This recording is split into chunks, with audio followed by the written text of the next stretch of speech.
কিন্তু যখন এই বিশ্বাস ভেঙে যায় তখন মানুষের মনও ভেঙে যায়, আর তারপর সে অন্য কিছু করতেই পারে না। তখন কি করা যেতে পারে?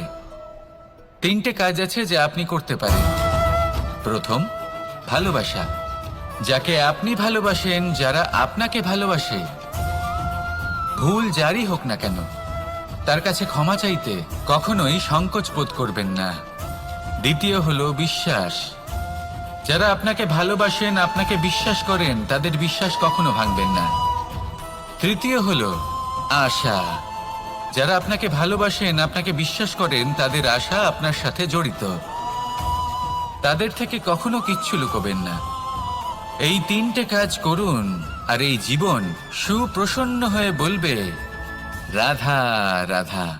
কোনো আপনি এটা ভেবে দেখেছেন যে এই বর্ষা, যা আমাদের মনকে উচ্ছ্বাসে ভরিয়ে তোলে, সে নিজে কতটা পরিশ্রম করার পরে আমাদের কাছে আসে?